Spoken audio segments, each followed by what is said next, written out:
And we're live. Okay, cool. Did everyone get pinged already? That was like the next step. What's this? If we got pinged for that it's live. It is live. I checked. We're good. All right. Hello, everyone. How's everyone doing? Hello. Good morning. Oh, I see a doggy. Cool. Well, today we're going to go ahead and chat with a couple of people, and we're pretty much going to go over BGCon and our experience there. There's a couple of us that were new and a few of us that have gone a couple times. So yeah, first thing we should probably do is just introduce ourselves. So my name is Annette. I go by as Nettersplays. I'm on YouTube, Twitter, Facebook. I'm all over the social media, and also I'm a part of Meeples Included and the Insta Gamers Network. So yeah, that's pretty much me, but I'll go ahead and pass it along to Mandi. Okay, yeah, so hi everyone, I'm Mandi, boardgaming pinup girl, and I have a YouTube channel, To Die For Games. I'm all over social media.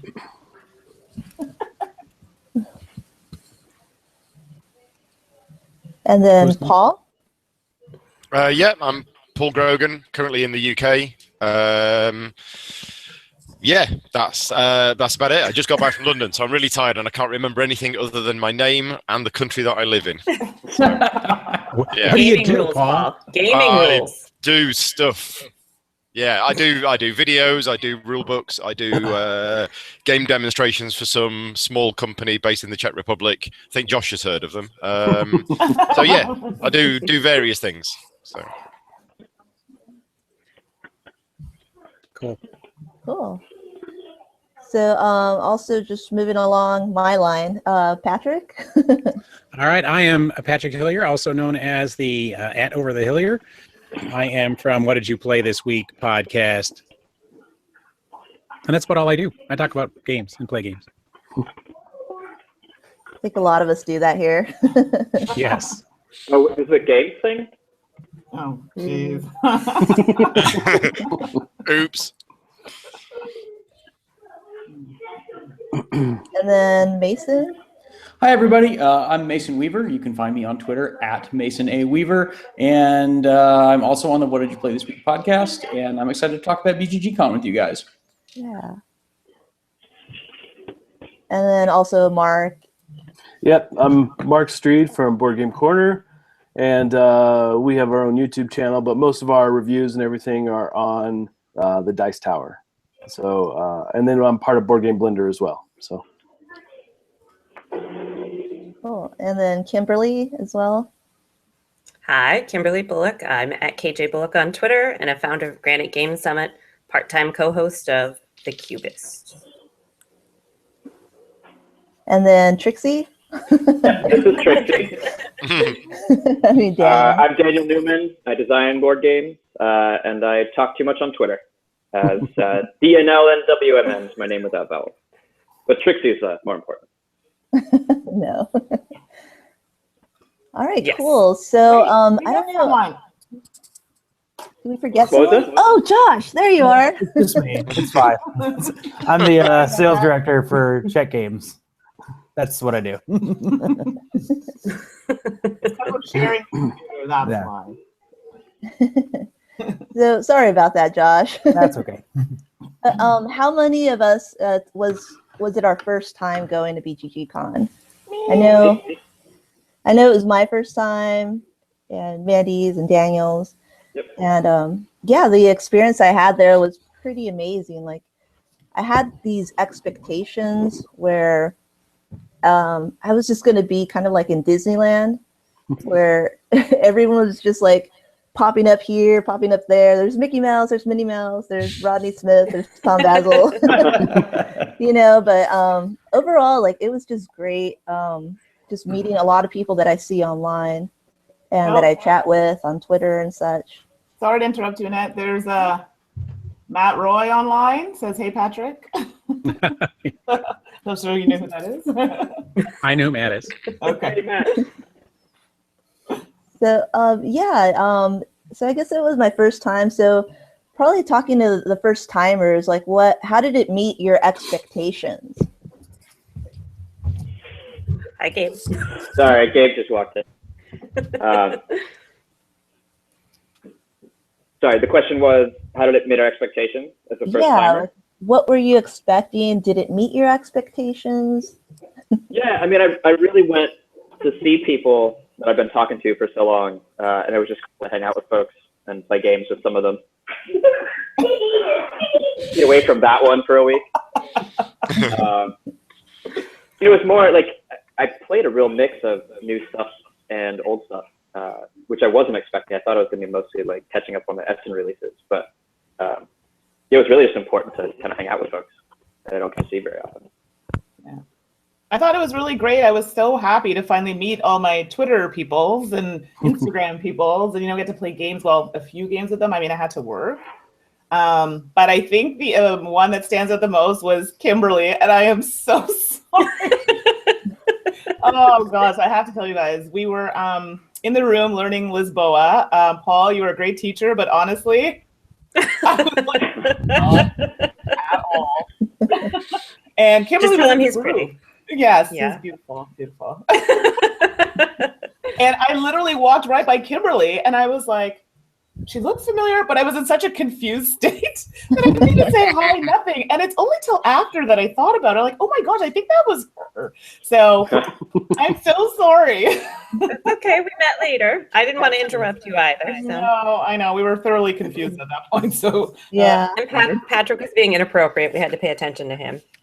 Yeah, I was. I think not being inappropriate. We were deep. Yeah, We were deep in a much heavier game at that time, I believe. What was it called, Mason? It is Captain Wackle Pudding, the world's #1 heavy Euro pickup and deliver dexterity game. Very much. About drunken boat captains and lands full of Draculas. I like it. Yes. Yeah, so overall, great experience. I had a few moments like those, and great to meet Rich Summer. Mm-hmm. Which That is was sweet. awesome. Yeah. What is this? Captain Wackle Pudding? Wackle Pudding. Wackle pudding. What is? Oh, there we go. You gotta look it up on BGG. It's pretty ridiculous. Gonna have to. Highly recommended. Anyways, I'll let somebody else talk. But yeah, overall, it was a great experience. I have a question. Sure. Oh, So, BGGCon, what's the attendance figures? I heard 2,900. Yeah, I think so. So about Oh, wow. 3,000 people. Yep. BGGCon seems to be really, really popular, and everybody who goes there seems to absolutely love it and have a great time. But tickets are limited. Mm-hmm. So all of you first timers, how did you get tickets? Because surely if you go one year, you want to go next year, and the tickets sell out really quick. So I was surprised when they did the shout out on Sunday of how many people are here for the first time. There was hundreds Yeah. of people there for the first, and I don't know. That must mean hundreds of people who went previous years didn't go. I was just confused. I worked. I volunteered yeah. to help Gil out, and he got me in. Right. Yeah. So Gil Hova, yeah, that's how I did it. And I And think Mandi, you able to got go in away. through work as well. Yeah, that's how Mandi got in. Right? Yeah. Yeah. Yeah, Paul, I think another thing that they do each year is they increase the amount of tickets that are allowed. Yeah. Right. So it's been steadily increasing by a few hundred tickets each year. That's my understanding of the availability. So it Okay. allows more people to come. They have a slow, measured growth instead of just a ton of tickets at one time. Right. and we have some comments here. Point Salad, I'm watching. Oh, Patrick. Hi, Daniel. Oh, Hi, Daniel. and Philip Millman, begging works, getting tickets. Yep. Sure. Yeah. I mean, there are also people that just cancel and then they have a distribution There's method. the queue. Yeah. I worked for Stronghold my first year, just like Mandi did. Yep. Way in. Yep. So Bonacore is the way to get in. Okay. Well, that's all through the Envoy program, Right. which I'm a member of. So you can volunteer for a number of booths. They actually contacted me and asked me to volunteer again this year for any number of booths. Stronghold was just the one I was most familiar with their games when I volunteered last year. Exactly. Okay. And so is it usual like a 4-hour day that you go out and bend, or? Yep. Yep. Depending on how many games you want, right? So Yeah. I worked all of it because I want all the games. Well, I didn't get any games, but I got a hotel room, so that was nice. Yeah, Yeah, exactly. that's a good change. Yeah. No, I just pretty much like hit F5 on my computer at work while I was at lunch. Nice. And just like continually like pressing it and obsessing over it. And then, yeah. That day was pretty crazy. Yeah. Well, and then it didn't go live for like 18 minutes past when they said it would, remember? And everybody was like, I don't understand. Did it sell out? Oh my It goodness. was Yeah. just delayed. Yeah. And I also got a hotel room. Well, I Oh, kind of did the whole hotel thing like an hour prior to me getting Yes. the tickets. Oh, So, wow. Yes. yeah, let's not talk about the hotel. Oh, I know. We'll bypass that whole topic. Yeah, we just won't talk about that at all. Well, some people got bumped. Oh, That was us. Was that you guys? Yeah. Okay. Yeah. Oh, man. That's Yeah, we pretty got- awkward. We got bumped to a different hotel, and it was unfortunate. And I made myself clear with that. I have never seen Annette like she was like, whoa, no, I am not accepting this. You did a good job, girl. I'm impressed. Yeah, yeah. So there's a comment here by Philip. He's like, he worked for Ryan Bruins at Mayday. So that's how he got in. And he said in about 2 years, there'll be a facility that'll allow it to go from 2,900 people to almost 5,000. Yep. Yeah, we had a that's, good, that's the move to downtown Dallas. Yep. I was going to say, when you say a facility, do you mean a TARDIS? That's exactly right. Because I We didn't know had- if that technology had reached America yet, because we've had it here for years, which is how we've got so many people on such a tiny island. But I didn't know if we'd sold it to you guys yet. But, yeah, we spoke about this a little bit on one of our shows. I think it was one that dropped on the 9th. And Travis is a local. Travis Hill from Low Player Count is a local, and he's really excited about it because of the other options it opens up for seeing more of Dallas too. So it's, I think it sounds like a good move for most people. oh, so you mean that view out of my hotel room window, that was not Dallas? Oh, okay. No, in fairness, side of a that is building. actually more attractive than most of Dallas. So you had a view? I only didn't saw bother the looking parking out the lot. window. You I had a had a view. window? There was lots of gorgeous aeroplanes and runways and cars. Yeah, it was nice. So you played planes, trains, and automobiles. I There did. you go. Yes. Yeah, I'm looking forward to going into downtown just for the food purposes. Yeah, exactly. Someone just commented on that. There will No be doubt. actual food choices. That will be Right. Exactly. And then like I'm a vegetarian, so it's kind of hard already as it is in Texas to find something where there's That's so. like green food and it's not steak or meat or anything like that. So I'm looking forward to trying some new things. Yeah, exactly. groceries. I think that's kind of the thing that keeps you alive at BGCon. Yeah, Go to a totally. grocery store. Yep. Yeah. Yeah, one of the benefits of Megan and I living in Oklahoma is that we drive in, because nobody else does, right? Yeah, you guys all flew. Yeah, But Mark, did you guys fly, or you guys are in Colorado, right? Yeah, we flew. Okay. Yeah. So in driving in, one, obviously, it lets me buy gigantic tubs full of games to take home. But yeah, I just went to the grocery store before I left and just like brought a giant tub full of groceries and ate cheese sandwiches in my room. I will tell you, Annette, having lived in Dallas for a long time as a vegetarian, there are more things to eat than the terrible things by the airport. So yes, it will be much, much, much better. great. You'll have choices. Oh yeah, we had some killer pizza. I mean, Oh gosh, is that vegetarian? But it was killer. no, not there. We left. We Oh. went out to Grapevine and had some really good pizza. Okay. It had like salad on it or something weird. It was, it was pretty gourmet stuff. It was pretty good. Salad pizza, Yeah, it was weird. like arugula. Mhm. Oh yeah, there you go. That's probably what it was. We went to some place called like Babes or something. I don't know. They had like chicken. Oh yeah, I've heard a lot Yep. about that. It's crazy. And like being from Canada, I'm sorry. Portions are like this big. And I went there and everything was like massive. I'm like, there's so much food. So let me Yeah. I remember tell you. I remember the first time I went to Tim Hortons in Canada and I got a large coffee and they got me this little tiny thing. And I'm like, what the hell is this? Where's my venti? It's okay. But I literally, at the end of the night, there was all this food. I'm like, I can't. I literally bagged up all the chicken. And I was like, we are going to bring it to the con and I'm going to give it away. That's what I did. No one will go hungry. All right. So the food stinks at BGG. I've said it before. Yeah, the food choices are pretty terrible. I have Food celiac choices. and there's like nothing. Someone said that there's the pizza was great, and there's a great veggie Indian food in Dallas apparently. Yeah, absolutely. Okay, and then someone said, "Who needs food choices when you have the house burger?" Hey, Daniel. I ate that burger like 3 or 4 times that week. I didn't leave the hotel the entire time. I never left the hotel. That burger got me through it. For That sure. burger made you survive. Yeah. Yeah. We left the first day and then I never left again. Yeah. I walked in and it had BGG and then I left. Like I didn't one step outside. Yeah. Mhm. There is I an barely looked outside out a though. window, actually. I don't believe it. There is. Like the third day we went outside for a minute just to see. Nope. Nope. It was an illusion. Still exists. We were out almost every night with the Dice Tower crew, so Yeah.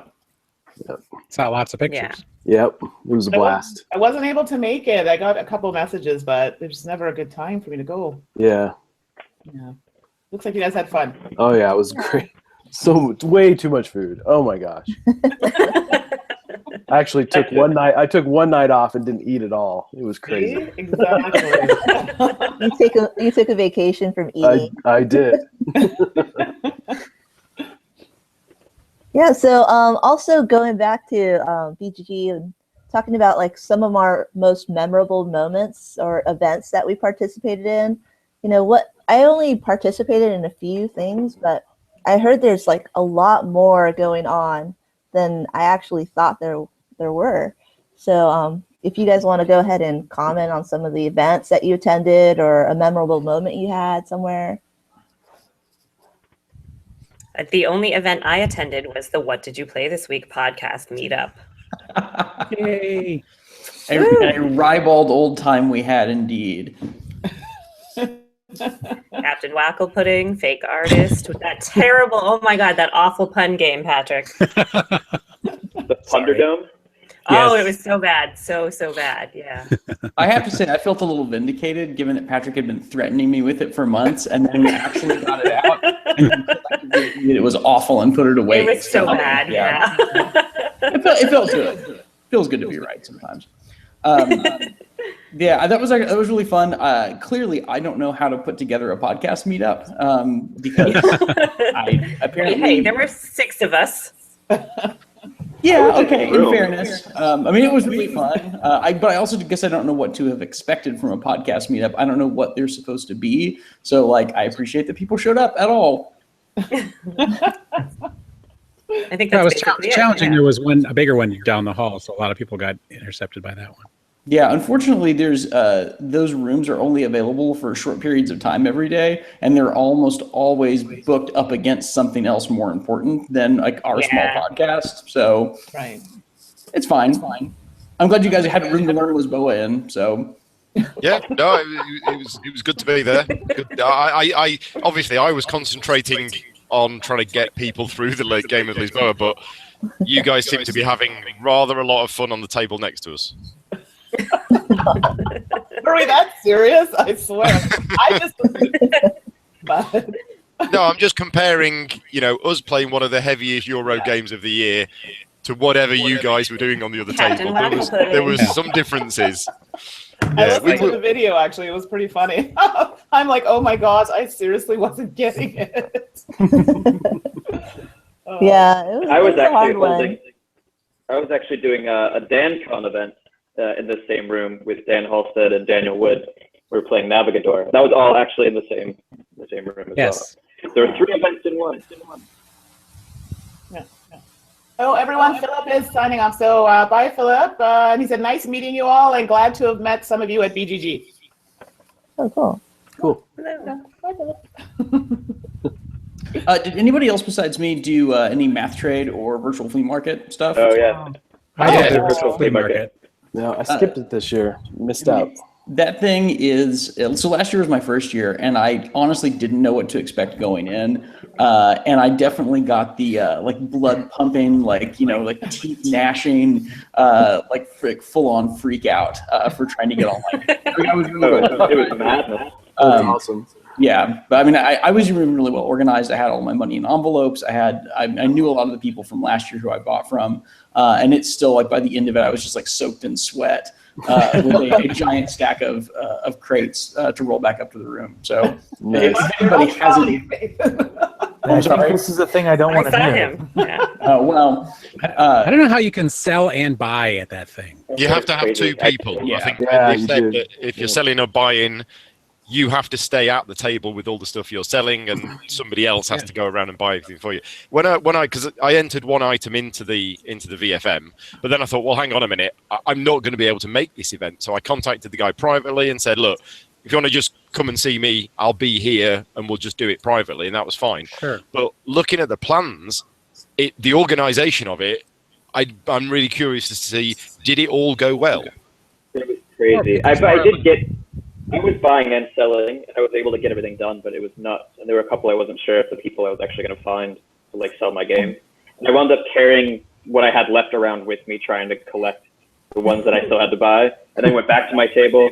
And it was nuts. I mean, I eventually got it all done, but it was crazy. So how many people were there? Thousand. To kind of see how congested the whole place was? several hundreds of people in the ballroom. Yeah. Wow. It's pretty tight spaces. One of the reasons that so like I take a big thing full of black tubs and then a cart because I don't like carrying stuff because I'm lazy. But even then, I still like I'm running and picking things up because I'm only buying. But then I left Megan with the tubs so that she's playing like the Tetris like fit all of the games into the tubs puzzle while I'm running. I think it would be really difficult if you were buying more than 3 or 4 games, even by yourself, to try to manage holding the pile and going and pick up, because you can't carry the stuff that you're buying with you. I mean, Daniel did obviously, but it was really difficult. I had a rolling suitcase and I would just throw it in and cart around. But there was I had a dozen games I was selling and about 10 games that I was buying. So it was crazy. I think I ended up buying like 50 things or something like that. I saw you with your thing. 50 or 50? Yeah, 50. Oh, wow. It was like 3 tubs. Wow. Well, but it's also because I got such good deals last year. I didn't spend that much money on games this year because there are tons of things that I bought that I would have had to have paid full price otherwise for. And because I have to pay shipping and it's cheaper than the VFM anyway, and I'm local, that's kind of one of the big events for me is I spend the month before the con refreshing the VFM page 25 times a day, trying to get good deals. So. Yeah. So these were like auctions that you won prior, or was it? Yeah, there's a geek list. Some of them are run as auctions, and some of them are just you put the game up and then say how much you want for it, and then people offer you $25 less than that, and then they get offended when you say no. To get lowballed is what you're saying. Yeah. You have everybody lowballs. Yeah.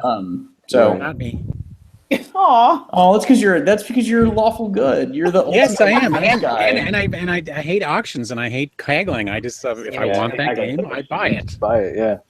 Yep. There was same a bunch of stuff that I just paid whatever they were asking for because I either knew what it was and knew it was a good deal, or jumped on board game prices to check the history. But there's certain things that I kind of want that, but I only want it if it was this much money. So I'll make a ridiculously low offer if they just want to get rid of it. And I've pulled some really good things that way. So Cool. That's the way to do it.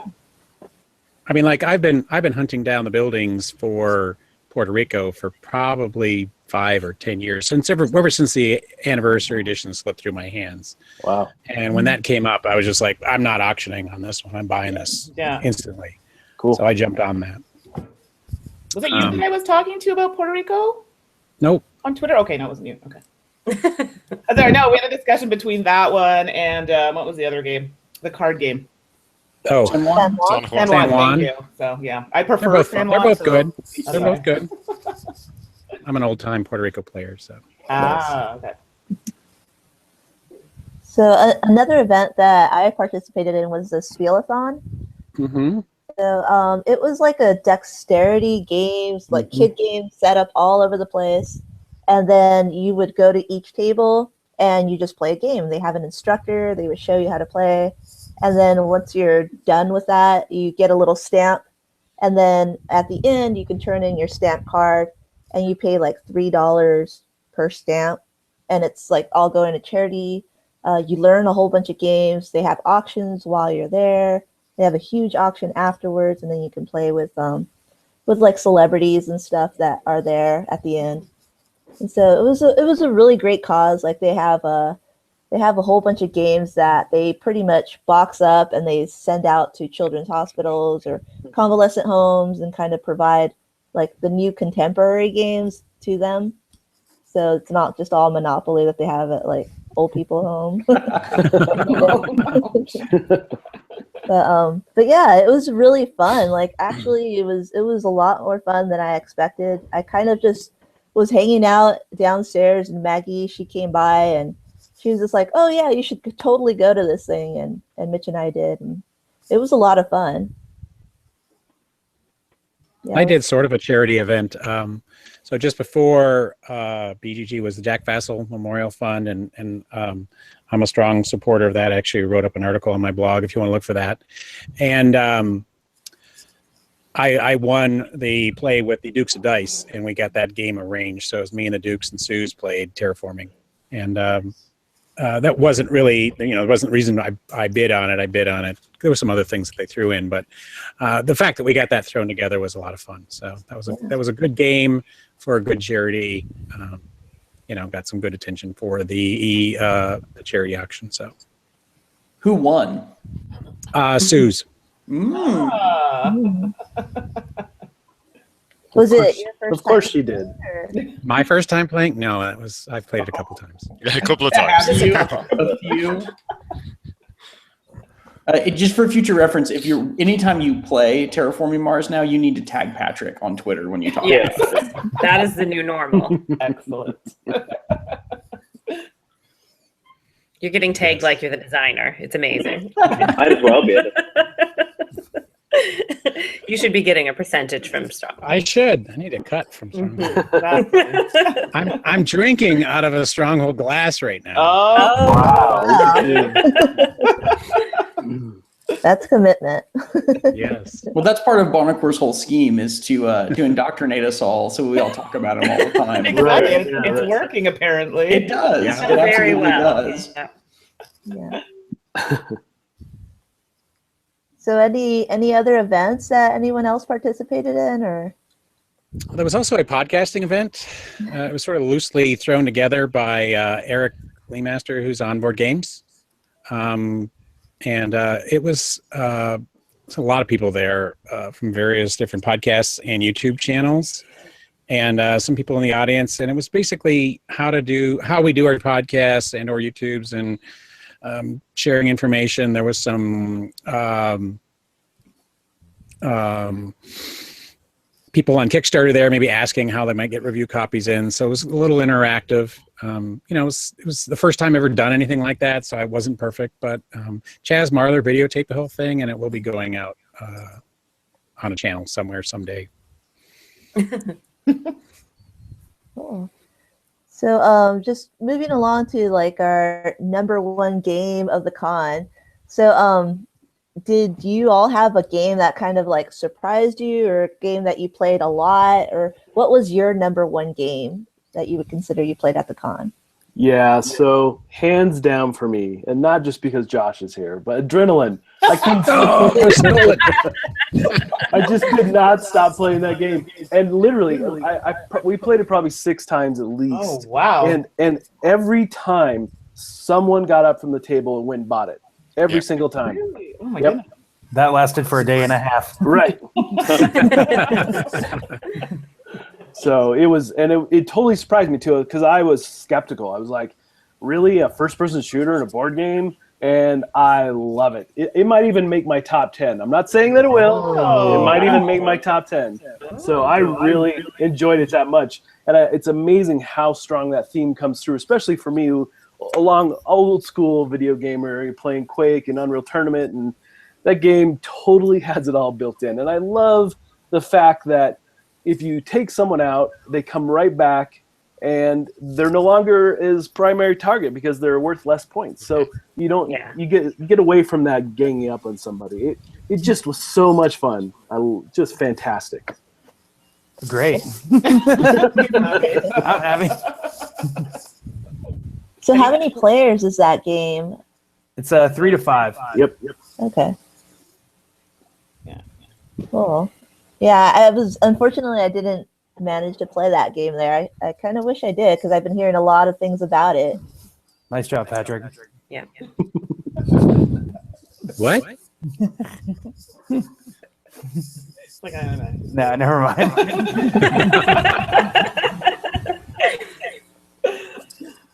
For me, it was definitely Cottage Garden. I had a pretty high expectations going into it. I knew we were going to love it. We got to play Beth Sobel's copy of it that she'd pre-ordered. I probably think from Fun Again. But man, it hit exactly what I wanted it to be. It's patchwork, but it's not patchwork. It's on the top of my to-buy list for new stuff that came out this year. I absolutely. Yeah, it's a good game. Yeah, I actually managed to play that one with my grandma, and I taught her. She's not a board gamer or anything, but keeping track of that game, it's just so easy to introduce to new people that have been playing it for a while. I've really been enjoying it too. So I guess I'll talk about my game of the whole con was probably, well, there's 2 of them, and I'll probably let Mandi share that one. But this one right here is Honshu. I've been enjoying Honshu a lot. I really like it. Yeah, you like it a lot. Yeah, I got this copy from Nicholas. So Nicholas brought it from Essen, or not from Essen, but from another place, and totally got me a copy of it. And I played it instantly. Like as soon as I got it, I just put it on the table. And at the con, I played it like maybe 5 times and introduced it to everyone I knew. And it's been really great. I've really been enjoying it. Yeah, it was a lot of fun. I'm not really good at anything. Okay, well, I'm not good at the puzzly games. Basically, anything where I have to use a lot of brain power. That's a little bit difficulty, okay? I get there eventually. But I really like this one. It was cute, and it was simple enough, but still had that strategic, that you needed to strategy that you needed to use. So I really liked it. Did you guys play it? Have you all played it? Yeah, Oh yeah, It was really good. it's really Not good. yet. Yeah. No, I know it's coming out with Renegade Games. Is coming. Yeah, Renegade. Yeah, Renegade. Renegade. Yeah, They picked it up. I think Yeah. February. Yeah, I will definitely buy that. Oh yeah. Good for them. Me too. that'll make a nice lunchtime game that I could do on Board Game Breakfast. So I think I can teach my coworkers that one. Nice. Oh yeah, that's a quick teach. Yeah, I got a chance to play Honshu at Essen, and a couple of people in our group brought it back. So I've played it a couple of times since. And then, of course, at BGGCon, a lot of people were playing it for the first time. Because it was the first time they got a chance to play it. And they were like, oh, have you played Honshu? And I'm like, yeah, I played it a bunch of times. And it's nice that I haven't heard anybody say a bad thing about it. I think it hits the right, as you say, Mandi, it's not overly complex, but it's got enough meat in it for that, for the length of time it takes. It's just great. Nothing wrong with the game at all. So yeah, very good. Yeah. No. I really enjoyed Great Western Trail. Nice. Yeah, that was good. I really liked Long it. though. Well, Yeah, it long. ended up being like 6 hours. Because Yeah. we kept meeting people. No, it's What? no. No, it's tough. It's tough at a convention because there are always people up and down and coming over, and everything takes longer. So I think it's usually like maybe a 2-hour game. Yeah. But, No, it's longer. Really? Yeah. I'm hearing Oh, yeah. 4. 4. Ours Yeah. took So 4 hours to teach. I finally got to play Great Western Trail. My games weekend, not this one, just gone, but the one Okay. after, just before.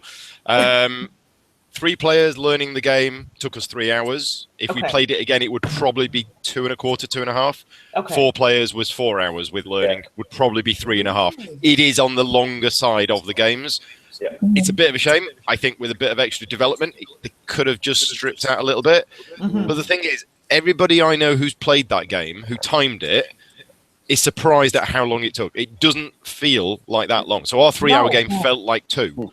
Exactly. But it didn't bother me that it was 3 because it was a great game. But I didn't feel like there was a lot of people back now, when you in say it. 3 hours, it's a bit too much. Yeah. It didn't feel like there was a lot you could strip out, I felt. No, exactly. That's the Everything thing. really I felt don't know like it how you belonged. would reduce the time. Yeah, I don't know. But there was a group at the Heavy Cardboard meetup on Friday that were playing Great Western Trail while I was doing another game of Lisboa, and we were well done with Lisboa, and they were like 2/3 of the way through, and we were thinking, well, hang on a minute, Lisboa is the super heavy Euro game, and it is, but the thing with Vital's games is, you know, Lisboa and Vinhos and the Gallerist, once you've played them and you know them, they're 2 hours. They're not long super heavy games, they're just super heavy games. And Great Western Trail, went way beyond what we were taking to do Lisboa. So yeah, it's a good game though. Yeah, it was really good. I really liked it. I mean, I like those types of games. Yeah. Expected going in that I would like it. And when I sit down with Annette and Mitch, I mean, I think right away we knew that it was a game we were going to like. I mean, I like games that give you a lot of actions that you can use. And I like the fact that they had that track at the top. Yeah. With the locomotive. So you had another way of gaining points. So I used that to my advantage. I wasn't doing well on the other side. So I'm like, well, let's go there. So I thought that was really nice. I really enjoyed it. Yeah, it has a really nice pace to it. Like you said, it's really long, but the pace of your play and in between players was really nice. Like it just kept on going. It's like kept on churning, and I don't know. I really enjoyed it a lot. The more I look back on it. Exactly. Yeah. Yeah, I was describing it as like a really good meal where you go and you just have to spend the time, but like every minute is enjoyable. But I find that it was a hard one for me to get to the table because of the length. Yeah. So I'm hesitant to pick it up. Yeah. It's too bad. It really is a great game, but it's tough. The length is tough. See, you just got to hang out with more gamers like me and Annette. I know. So what else did people play? Well, I didn't actually talk. I did actually play Adrenaline. It was my second play. Paul was nice enough to teach us at Gen Con. But I wanted to play it again with sort of the finished version. And I want to say that's the game I've thought about the most since BGG. I was limited with luggage space, so I couldn't run and buy a copy like everyone else because I didn't think I could have space to haul it back. So it is on my I'm going to buy that as soon as I can find it list. Well, you know a guy. What else was it? I know a guy, yeah. Actually, I told my wife about it, and it was funny. She went over to BGG, and I think she doesn't know anything about BGG, and she was looking for it. I thought that was really funny, really cute. She was actually looking for it. So, the other game, Blood of an Englishman, I got from Renegade. Is a little two-player game, async, gorgeous art, really fun little two-player async game. Yeah. And God, there was something else I was going to say, but I can't remember what. Of course, terraforming. And what did I buy? Oh, Coffee Roaster. It's a one-player game. Oh yeah, I got from the Fun Again booth. It's a bit pricey for what it is because it's it's a Japanese import, but I kind of like those sort of niche little things. And I'm really huge into games that have a one-player option. I love playing with people, but if it's got a 1 on it, like a 1 to 5, I'm more likely to buy it over something that says 2 to 5. Just to let you guys, listeners out there who are publishers, send me your games. Because I was sick. I was sick last week, right? We haven't talked about con crud. I didn't get crud from people. Oh, yeah. I got something else, but I came back and was out. And I played Coffee Roaster. I played Lunar Architects because that had a 1 to 5. I played something else because it had a solo option, the Goonies, and I had all these games that I had sitting here in my pile of new games, and I couldn't play with people, but I could sit at a table by myself and at least learn my new games with the one-player option. So that's really great. So I wanted to ask a little bit about Adrenaline. Doesn't that have some sort of other options too? It does. Yep. Okay. Did you guys play any of those, Mark, or just the? We played the turret guns. We haven't played the other one yet. Okay. But I like the turrets. But still, I think the game shines with just the death match. Sure. No, it's a great game. I really love it. We liked it, but it was just more fun. It's just things are happening way faster when it's just straight up the battle. Yeah. Yeah, it's good. It is. No complaints. Very surprised. Love it. My sort of big surprise hit that I didn't even know about until Susanna said something about it. Knock Mall, that new roll and write, is just fabulous. I don't know if anybody played that. I'm a big roll and write fan. I need to make a Amazon DE order because I need to get it because I need to own it. Did you play Dice Stars, Mason? No, I also need to play Dice Stars. Dice Stars was good. They happened to be right next to the Guild's booth, the Formal Ferret booth. So like on the last day, I was like, show me this game. And then I wound up buying it and played it like 3 times on the plane on the way home. That's Cathala, right? Yeah. Hard to go wrong with Cathala. No, it was good. It's really good. If you're into those. And you should be, because they're great. You should. They're fantastic. My favorite game of the con was actually discovering Navigador, the Mac Durst game. And then I was like, oh no, I just found this amazing game that's not a print. And then I got home and found out they had just reprinted it. So I was able to order it right away. And that was super exciting. So now I have a copy of that. And it's one of my new favorites. Cool. Like top 10 favorites. Like it's fantastic. Do you like it more than Concordia? I have not played Concordia on the table yet. I've played it a couple times on Yucata, I think. They're pretty different. Navigator is so good though. Like if you guys haven't played it, you should definitely check it out. And I'm working on a game with a rondelle, so I could kind of write it off as research. Nice. No, I need to track down Finca next, I think. But Crash of Games is releasing it this spring, right? So supposedly, I think last I heard, Supposed to, yeah. So, people are I've been excited. trying to get more into like kind of older stuff that I missed in the last few years. Cool. I'm trying to get Concordia out of the library, and I could never get it. Oh yeah, I tried. I want to play it in real life. Yeah, me too. Yeah, that was the weirdest thing is they had tons of copies of the Salsa expansion sitting there. Yes. Whenever you tried to get Concordia, it was out. There was like they had one copy of Concordia and like 6 copies of That sounds about right. I tried at least 3 times to play Concordia over the week and never was I able couldn't to. get Zulkin at any point. There were just a few of those older but good games. So. And this would be a good time to talk about the library in general if you wanted to. Yeah. Sure. The library is pretty awesome. I forget how many's in it, something like 5,000 games. A lot. To be perfectly honest, I don't think I actually checked anything out and used it because of what we're just talking about. Every time I went in to get something I wanted, it was gone. Yeah, it's true. Our original intent, we'll play terraforming. Our original intent was to play Lords of Vegas, which is one of my favorite games. Great game. And I actually went in the night before and said, "Oh, they have it. Oh, it doesn't have the up expansion, but that's okay. We'll play that. We'll play this tomorrow. It's not a hot game. It'll be here." And sure enough, it got checked out. And so because I had my own copy of Terraforming, that became the game we played with the other guys. I think it's one of those weird, the older classic but good games were the ones that are hardest to find. Yeah. Like the hotness, they all have multiple copies, so they're easier to track down. I mean, eventually you'll find one of the hot games. It's there's only one copy of the rest of them, and that's kind of tough. Yeah, I couldn't find Dream Home. I went in there so many times looking for Dream Home, and apparently there were like 5 copies floating around, and I couldn't find it at all. I thought it was a lot. Yeah, I don't remember seeing it. I think Dream Home was in the hot games area. Yeah, it was. So, it was a hot game. You can always, obviously, it was set up there for people. Yeah, I stalked it, but everyone was playing it. So, but me. Yeah, I was trying to grab Clank, and eventually they upgraded that to the hot games room too. Yep.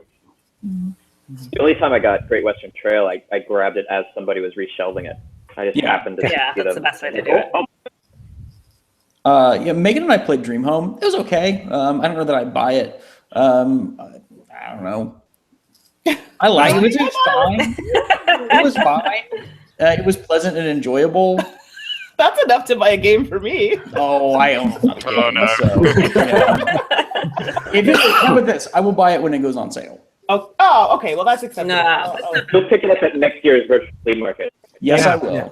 Oh, Right. That's not bad. I mean, it's cute. I mean, it's cute. How about this? If it was, if you could figure out a way to have the same game in a small box with no board, and it retailed at $20 $3, $25, I would be all over it.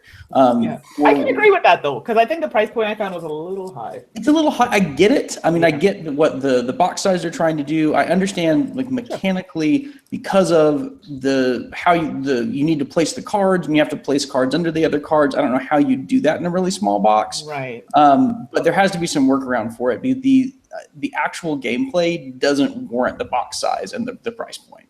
But it was fun. I liked it. We have a comment here. Someone says they bought it just because they knew it was going to be super easy to get to the table with their group. Yeah, absolutely. Yeah. I think it's a great sort of super filler. But yeah, I mean, I'm a cheapskate though, so no one should take my. I mean, I am. No one should take my advice on whether you should buy something or not, because my advice is always going to be, well, I don't know, maybe if it was on sale. And for me, Dream Home is probably the game that I've played most since Essen. Like, I've probably played it at least a dozen times, maybe more. Wow. Because it's super easy to get to the table. Oh, well, yeah, Fuji Flush is the one that I've been getting out most. I hear a lot about that. I mean, that takes nothing to get. Played like 3 games of it at Thanksgiving, just because it's easy to teach and it's quick to play. Yeah, very much so. You get to yell numbers at each other. It's good. Yeah. Yeah.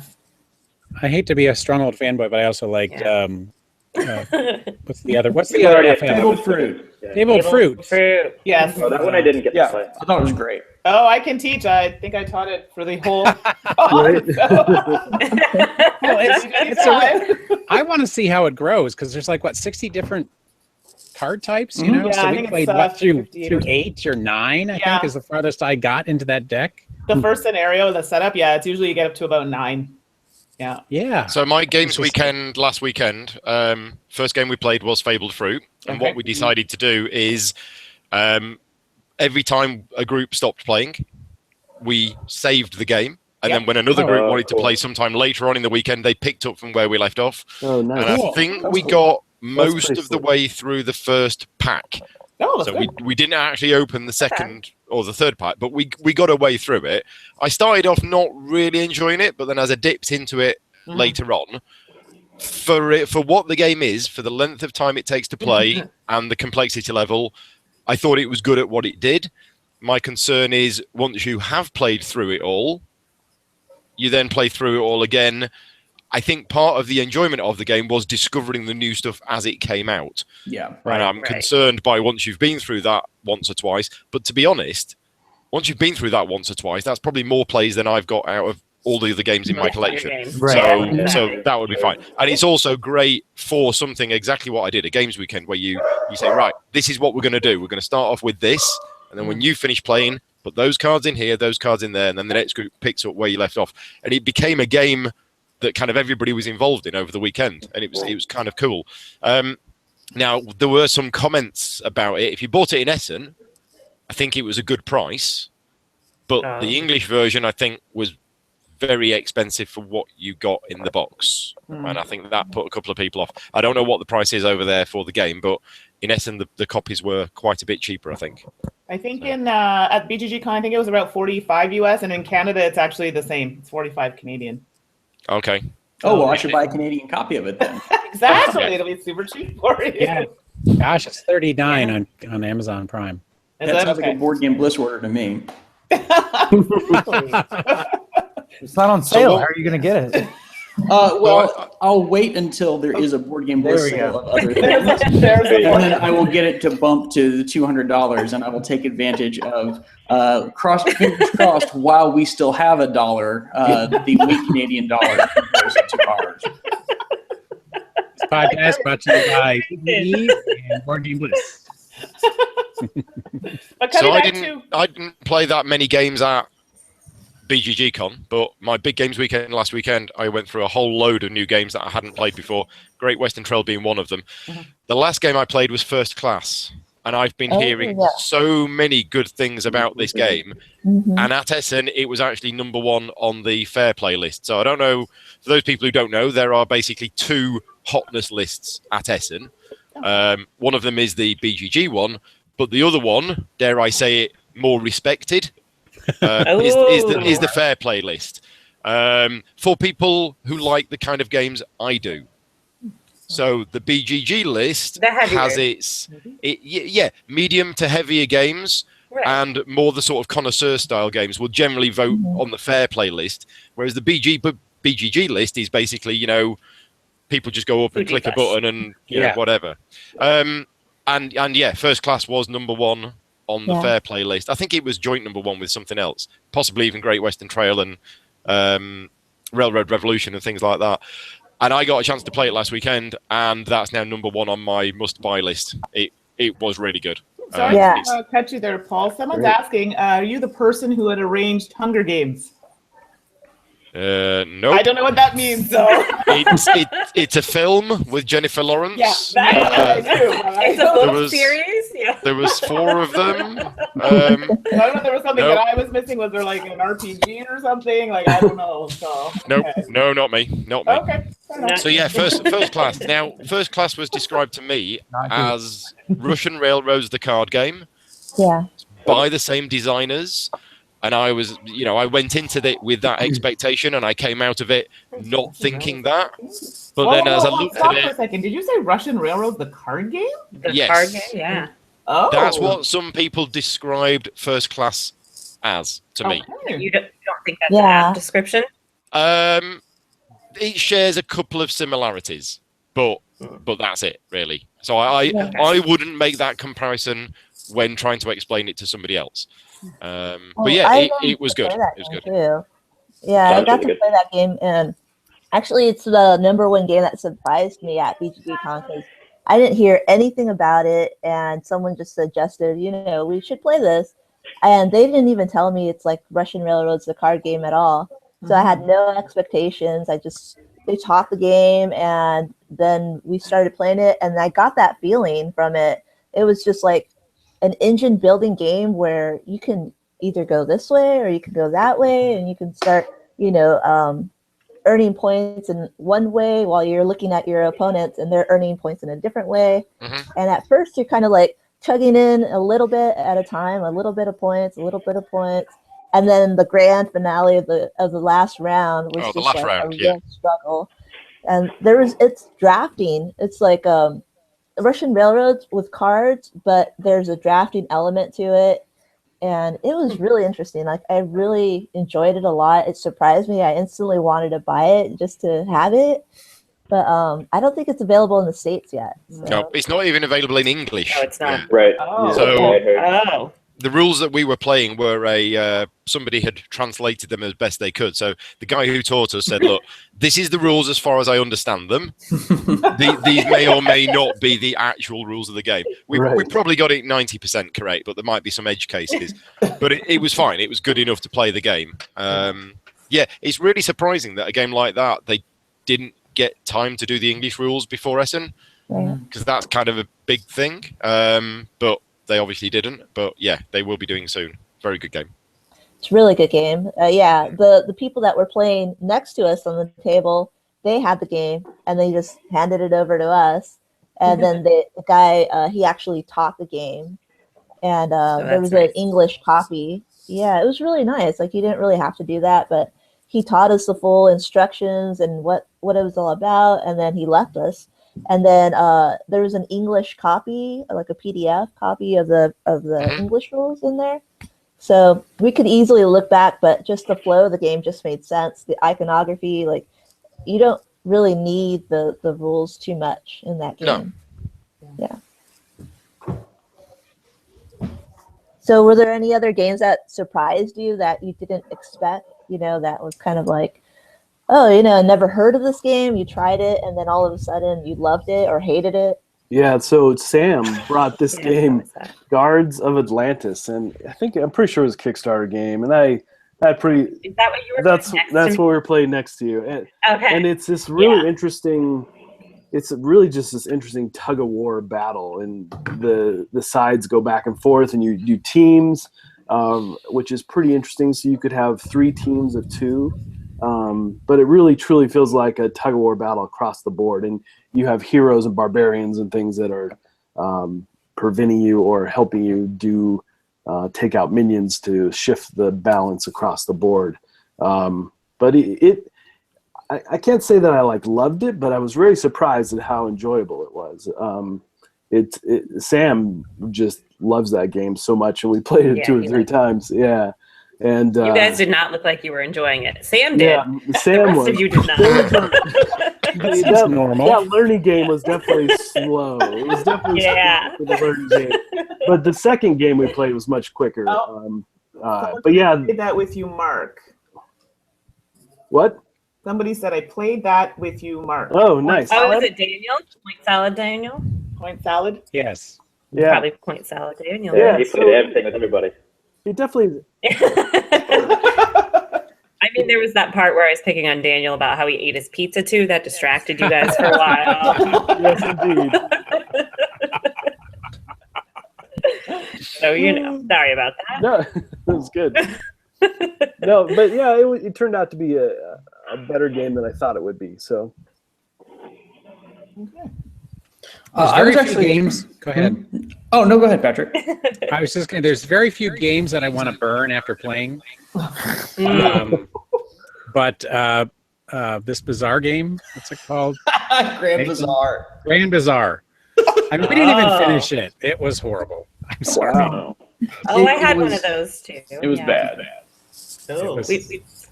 We played Hengist, which is terrible. Oh, Yeah, I've heard that thing. That's not even actually a game. I don't. It's terrible. It's so it's bad. so bad. Yeah. That boat is really cute. I That's guess. Yeah. We did not finish that. It was one of those last call for the library, and I was like, put it in the box fast. Run. What I Please can't get understand something out. about Hengist is that everybody I know who's played a game of it or half a game of it has absolutely hated it and said it's like one of the worst games they've ever played. It really Now, is. Yeah. You know, working in the industry and being part of the development team and everything else, how did that happen? That's what I don't understand. I mean, I've heard it was like a contract, like he was contractually bound to just give them something to finish out a contract, and he was like, kind of a screw you. But or I mean, you know, a lot of people think that the designer is what you get in the box is 100% down to the designer. That's not true. It is with some designers, that's not true. But with some games, what's actually in the box could be as little as 20-30% the designer. Now it could be that, he, as you say, it's pretty terrible. He was contractually obliged. He gave them an early draft of an idea he had, and went, "There you go," and they went, "Oh, that'll do, print." And it's like, you know, if he'd have actually, you know, played it himself, he'd have realised that it doesn't work. So, but as a publisher to do that, it's like shockingly bad. Yeah, very odd, very odd. It's bad. And it's such a cute little box. It's very confusing. Yeah, I was gonna say. Speaking of Paul, that's it. We really wanted to throw it away instead of returning it to the library. It would have been a good deed for all of. It really would have. All of humanity. Well, then I think that begs a design challenge for a bunch of people to get together and come up with new rule sets for what's in that That's box. a good idea. To make Hengist work, that would be amazing. That's a good idea. Yeah, that's very great. good. Yeah. The thing that I was really surprised by we kind of picked up as a joke, but then turned out to actually be a real game, is that Nutty Perfumer game with the real scent strips in it. Yeah. Really? Did anyone? Oh, I heard about this. Yeah, so I played it, and it's not just that there are scratch and sniff cards. Scratch and sniff cards are an integral part of the game. In order to complete a bunch of the perfume contracts, you have to correctly identify hidden smell strips by comparing them mentally to things you've smelled before. We played it with Beth Sobel and her husband Daniel, and I wouldn't play it again because it kind of gave me a headache. But but I'm kind of like scent sensitive anyway. I don't like to use cologne or anything. I think if that's not a thing that bothers you, I think it's worth playing once. It was really interesting, even completely separately just from the crazy scent thing. It's a pretty solid pick up and deliver Euro. The movement actions were interesting. There was a fair amount of tension in it. I'm sure it's extremely expensive because it's imported, and I can't imagine owning it because it's just it's so weird. But yeah, I don't know. It was really we were all surprised by it. We finished it. It took about 90 minutes. I think it's worth playing once. And that's one of the games out of Essen that I want to play for sure. And I think I saw at Fun Again, they had it for like 55 or 60. It wasn't super, super expensive. Right. And like you said, considering it's an import and it has its neat mechanic and new idea that I definitely want to try. And then wouldn't the scent cards become contaminated in the box? That's what I was thinking. Yeah, So, mingle they're and in touch. plastic. Oh, they are. Sealed. Yeah, they're in like this weird like envelope, like accordion envelope thing there, or there are the multiple strips in them. Okay. I think over time they would probably fade. I can't see it like lasting into perpetuity. Right. But yeah, I think it's worth playing one time. Maybe if like a bunch of people got together and had a single shared copy of it at $60, that might. I don't know that I'd pay $60 for it. Yeah, I think actually for me, because someone picked the game up and then they went ahead and played, like just scratched it. You know, we just wanted to scratch and sniff. That was it. And then we were about to play the game, and then I realized I was like, oh my gosh, like how many people did this, and how many people are like putting their faces up against this card? I don't want to play this anymore. Is it different? All right. That was me. Different than the hundreds of people handling the cards in the other game? Oh. Yeah, I mean, it's by against your face. Come on, Yeah. Like, on your face. I wouldn't say mask. Is this time for the Concrud discussion? We have a comment. Speaking of really bad games, I know someone who actually has a copy of Catalika. I haven't heard of it. No, that's one. Kickstarter. I don't. That's okay. I've never heard of it. So okay. That's how good it is. Sorry. Yeah. Sorry, that discussion point fell flat, person. Yeah. Are we all Googling this now? I don't know how you spell it. But maybe I can. Yeah. It's Katalyka. We've just crossed Legitimately, BGG. everyone's Googling it. Well, the average rating is 1.25. Nice. Oh, that's Wow. I didn't even realize that could happen. Yeah, no. that's crazy. That's tough. 1.3 on the front page. That's nice. That's nice. Oh no, I do know what that is. Yeah. Oh my god. Okay, hold on. That's terrible. It looks pretty. Yeah. Oh, that does not make a game, No, unfortunately. it sure does not. It's self-designed, self-art, and self-published. And Someone's not out doing it actually on their own. published. And not actually published. Oh boy. Yeah, this is one of those early like big Kickstarter successes where the person kind of just disappeared and like a bunch of people didn't get their copy of it. Yeah. Okay, we need to move on then. But it's for 1 to 4 players. You can play it. Hey, Patrick. Thanks. I'll jump on that. So I have to say, Patrick. Wait, it says 85 people backed it on Kickstarter apparently, and someone said, "I think my friend got the only copy." So there you go. It's rare. Tell your friend I'll buy it. Yeah, speaking of Concred, so Patrick, I'm sorry you got sick, but I'm really glad that I'm not the person that made you sick because I was feeling really rotten about that. Megan and I were sick for about half the con, and then I really thought that I had made Patrick like really horribly ill, and I felt terrible. So, but it's fine. He has some other horrible illness, so not my fault. It wasn't yours. That's the key thing. Mine was unrelated to the con. But I do want to comment. I was really appreciative of the fact that you isolated yourself. I mean, you disappeared and you were gone because there were other people, I won't name names, who were clearly sick, out playing games in the general populace, and that's crazy. It's so irresponsible. Like it's unconscionable that you knowingly, as someone who is like sick and actively infectious with a cold or whatever, would go and hang out in a room with 500 other people. It's just crazy. That's wrong. Mm-hmm. Yeah. I'm going to take a hard line on that. Yeah. Yep. I appreciate it.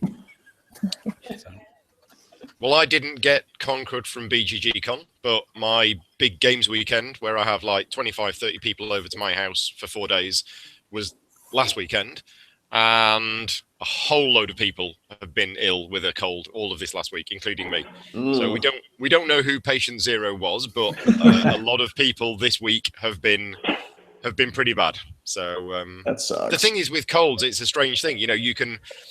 I heard, and this is something that I heard on television 20 years ago from a doctor, and it stuck with me, and I don't know whether it's true or not, but it's stuck with me, and I've told everybody, is at the point you're contagious is not at the point you're suffering the cold.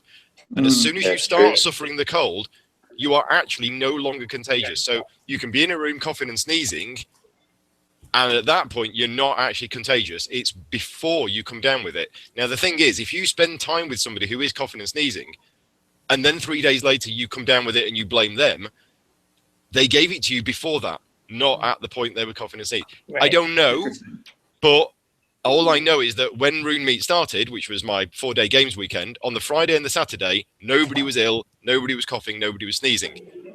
But then afterwards, lots of people was. So somebody on the Friday was obviously carrying it, came down with it sometime later, and obviously gave it to the rest of us, you know, while he was still incubating it.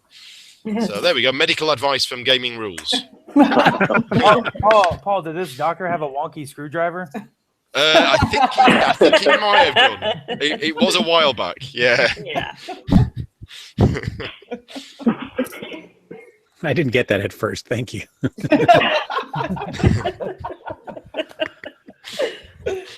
Oh dear.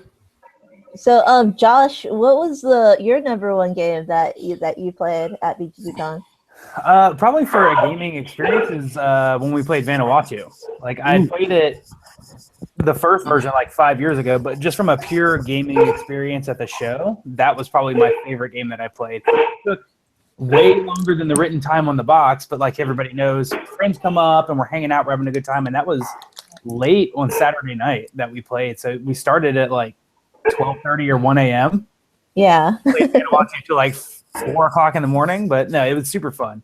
Other than that, I really enjoy playing all the dexterity games that they have out in kind of that center concourse area, like Crokinole and all those things. Like it's just super fun to unwind after a day in the hall with friends, like having a good time just playing some fun, silly games. Yeah, I have to agree with that. Like Vanuatu really surprised me, and I didn't really get it at first, and the action play of it, and it was really cutthroat. And I'm just trying to draw some turtles in the sand. And you guys... That is directed at me. Yeah, but it was so cutthroat. Like I've never played a game really that was like that, like just that kind of mentality where like, okay, well, better me than anyone else, so I'm just gonna do it and go for it. And you really, you really miss up other people's plans in that game. Just having like, because the way the action selection works for people that haven't played it is you have to have the majority in the space to take the action. So if I have majority and I take the action, then somebody else will have the majority. But if I don't take that action, that prevents you from being able to take it. Okay. So you might have to just miss your ability to take that action entirely, or it'll mess with the sequence that you're trying to chain together to do things. It's really interesting, and like you said, it's very cutthroat and very there's a lot of decisions and a lot of thought goes into it. Yeah. A lot of kind of bluffing too, because you can try to have a plan set out. In most games, like you have a set plan, you go with it. No one really interferes with that plan, but that's not the case for this game. Right. Yeah, it was a lot of fun. I really enjoyed it. Yeah, it was fun. Cool. So is everyone planning to go next year to BGCon? Hope to. Absolutely. Yeah. Yep. I guess we'll be back. I have some more hotel keys to buy. And Megan and I are going to Spring as well. So they're still available. I mean, it would be kind of nuts for you guys to come twice a year. But I have to say, Spring, honestly, is just as fun. It doesn't have, I think, the aspect of like, oh my God, everyone in the industry is here and like all my favorite YouTubers and people are. But if what you want to do is just check games out from the library and play them with people, it's fabulous. Yeah. The family atmosphere is really pleasant and friendly. It's a little, I think at night it's maybe a little less like loud and drunk, but it's not. It definitely doesn't have the feel of like, oh, all these damn kids everywhere, which is I think after the first couple of years, some people maybe still have that impression of it. But it's fabulous. It's a really pleasant atmosphere. There's lots of just entire families that come. And I love it. If anything, I maybe like it a little bit more just for pure gameplay, but it's partially because it's easier to get stuff checked out. So, do they have the same library there? Yep, exact same library. They bring they prioritize a bunch of the hobby games and kids games onto a separate table, so that you can just grab stuff off of it. But yeah, other than that, the library is all the same. And I went to Spring this past year or earlier this year, and the other thing that they do is they have the Spiel nominees out on dedicated tables, so you can play all of those games. So you may not be able to have a copy of it yet. Like Karuba wasn't available in the US yet, Imhotep wasn't available in the US yet, but they had them there that you could go and play and experience. So that was really neat as well. Oh, that's nice. Yeah. Sorry, I just want to jump in quickly. I know we're trying to wrap things up, but somebody had a question. Did anyone play New Angeles? Yeah, sorry. No. I'm curious to know what anyone thinks about it, so I don't know if anyone played it. Yeah. I don't think I even saw it anywhere. No, I didn't see it anywhere. But I can tell you that a friend of mine in the UK, Efka, who does the No Pun Included show, he's been playing a lot of it in the last 2 weeks. And he's really liking it, and I think he's doing a review video of it in the next week. So, yeah. Well, there we go. He's played it a whole lot, and he's going to be putting his own video about it soon. But yeah, no, I've not played, and yeah, like Annette, I don't remember seeing it there at all. I don't even. No, I don't recall seeing it at all. Demoing it at the booth. At the FFG, Yeah, the FFG booth had it. Yeah. Okay. Sorry. Yeah, Sorry, we were jumping in at the last minute, so I'm sorry. Okay. Yeah, so I guess a lot of us are still planning to go. Hopefully it doesn't sell out in like 2 minutes this time, because that seems like it's the continuous flow of things. Yeah. It was like 2 months, then 2 weeks, 2 hours. Now, hopefully not 2 minutes. Yeah. When are the tickets supposed to go on sale? Do you know? March. Actually, March. It was March last year. It was the middle of March last year. If it does Yeah, sell I'll out, be. you just need to drop a quick email to stephen.bonacore at Yeah, right. I was thinking about it. Serious. It wasn't a bad way to do it, like working a bit. Like I worked a morning shift, so that gave me a reason to get up and a reason to go to bed early and not be totally crazy. Yep. So it's kind of nice to have that direction. Definitely. And I'm talking to you, Kimberly. Yeah, some of us didn't sleep for a week. It's fine. I got like 12 hours sleep the entire time. We're good. It's insane. Yeah, I realize that now. Hey, did any of you get to play Alien Artifacts from Portal Games, the prototype they were showing? No. Yeah. It's they're claiming it's their 4X card game, right? And it definitely has that feel, and the turns move really fast. I think there's a little trouble with the battle mechanic between people, but it was interesting. I definitely want to play it again. I thought they're definitely on the right track. Somebody's a little happy. Yeah. Now I just want to see the dog, Daniel. I think he's got to take care of the situation. Yeah. Yeah, I went over to speak to the Portal Games guys because I do the rule books for Portal Games now, and I basically said, "Is this ready for me yet?" And they went, "No, this isn't ready for you yet." I went, "Right, I won't look at it then," because it's really important for me. I think it's really important for me when I'm working on a rule book that the designer just sends me the document. Right. Doesn't explain the game to me at all. I don't want to know anything about it, because my first thing is, I've got to now try to learn how to play from this rule book, and I never can. But if they explain the game to me and then give me the rule book, I won't be able to do what I normally do with it. So I'm trying to avoid all information about that game until a Google Doc arrives in my inbox, and I go, right, here we go, Right. let's start it up. But yeah, they said it's still in development at the moment. So everybody who played it there, I heard general good things about it. But yeah, they're still working They're on still definitely still working on it. Yeah. Yeah. Yeah.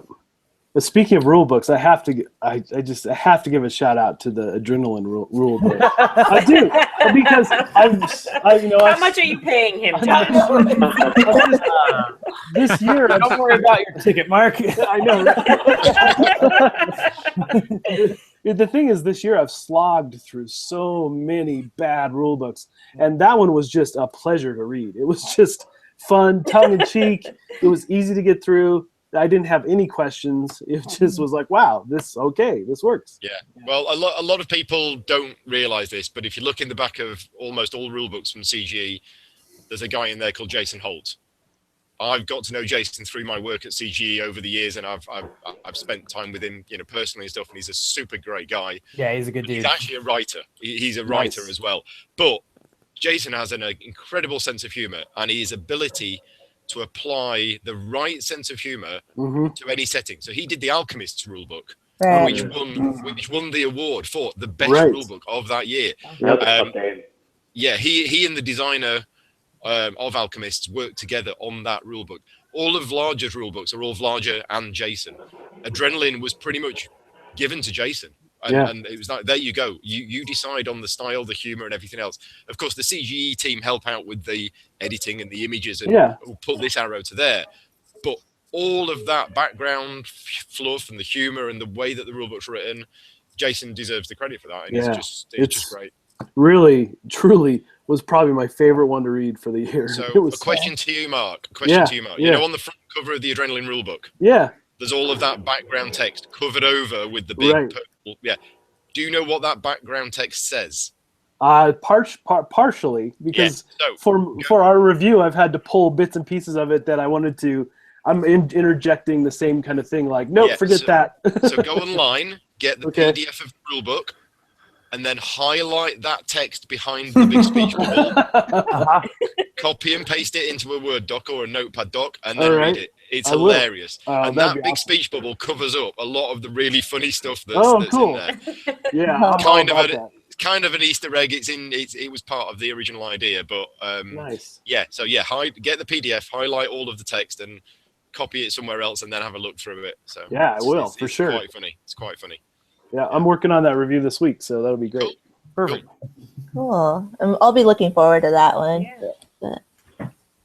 Yeah, so I guess we should start wrapping it up and probably just go down the line and just kind of just tell people where they can contact you. I know all the information is going to be down below in the description where you can contact us, but just go ahead and you can just say one last comment about BGG or any other things that you want to say about yourself too.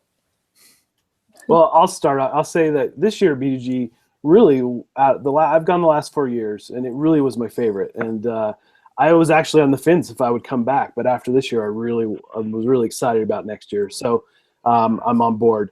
Again, we're Board Game Corner. My hosts Randy and Ann. You can reach all of us through mostly on Twitter, but Facebook, all our social media.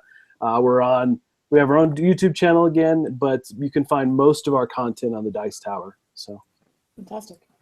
Who next? Somebody go. All being polite and waiting. Fine, I'll go. It's fine. I'm a jerk. I'm Mason Weaver, and you can find me on Twitter at Mason A. Weaver. I'm also on the What Did You Play This Week podcast. I think that everyone should come to BGG because I am too cheap to go to other cons. That seems reasonable. I'll go. Yep, that's fine. Yep. Kimberly, and I'm at KJ Bullock on Twitter and at G2 Summit for my convention account, granitegamesummit.com. I intend to go back next year to BGG. I have kids, so, things happen, but I think that people should take time for themselves. That's kind of the key tip of surviving a convention. If you need quiet time, take it. Take it, yeah. If you need to hide, go hide, decompress. If you need a nap, take a nap. Yep. Don't go crazy. Sleep is good. Yeah. Daniel. Sleep. Yep. Sleep. I'll go next. That was your Newman. I'm on Twitter as dnlnwmn. I'm on way too much. I really enjoyed BGG. It was my first time. I'm definitely do what I can to go again. It's definitely one of the cons I want to make sure I go to every year if I can. Drinking water is another big tip. Oh, make sure you stay hydrated. I think that's my secret to avoiding getting sick. Is just making sure you drink enough water and eat meals. All right. I'm Patrick Hillier at Over the Hillier on Twitter, and I'm with What Did You Play This Week podcast. I wholeheartedly support going back to BGGCon next year for everybody. And I agree, self-care is very important at conventions. Don't overdo it. Okay. And Paul? I'm Paul Grogan. I'm on Twitter at Gaming Rules Vids, YouTube channel's Gaming Rules Videos. I've managed, through my work at CG, I've got to go to America for 4 conventions this year. Obviously, the flights over from the UK and the hotels are very expensive. They're not something that I would go to just personally, but BGGCon, I would be very tempted to. Just because, I mean, all the events are very different. They're all very great, but BGGCon is more people that I know and lots of people playing games. And that's what I want to go for, really. So, very much recommend it if you've not been before. Okay. All right. I'm I'm Josh. You can see me at PAX, BGG, Origins, Gen Con, all the shows that we brought Paul over for. But no, thanks to everybody for enjoying our games and saying all the nice things about them. You can follow our stuff on @CheckGames. And for me, my advice to you is don't steal my sand turtles. Oh, what? So I'm Mandi, also known as the Board Gaming Pinup Girl. I'm on Instagram, Twitter, Facebook, To Die For Games, and as well as Board Game Pinup Girl. I'm a contributor to the Insta Gamers Network. I'm also a contributor to the Dice Tower. And then we have our YouTube channel, To Die For Games. That's it. Right. Yeah, and then I'm Annette. I also go by Nettersplays all over the social media. YouTube, also a part of the Insta Gamers Network, like Mandi. And then I'm also a part of Meeples Included, too. So just about promoting inclusivity in the whole community of gaming as well. And BGGCon is a great place for that, too. So definitely trying to go back next year. I forgot to say what I wanted people to take away from it. My gosh, I got all excited. Sorry, Annette. So I think a lot of us tend to work. I know I tend to do a lot of work, and then I forget to play games. So I think that's the most important thing, is to go enjoy the people that you're meeting and play games, and not to forget that part of it. Yeah, that's important. Right. Sure. Yeah. No doubt. Yep. That's it. Definitely. All right. Well, thanks a lot, everyone, for joining us and being a part of this chat. Hopefully we kind of promoted some new experiences for other people and kind of, shared our experiences with everyone out there too. So thanks a lot for joining in. Right. Yeah, Thank thanks for you. doing Thanks this. for having me. Bye, guys. Thanks, guys. Bye. See you now. Bye. Thank you. Have a good Bye. day. You too. Bye.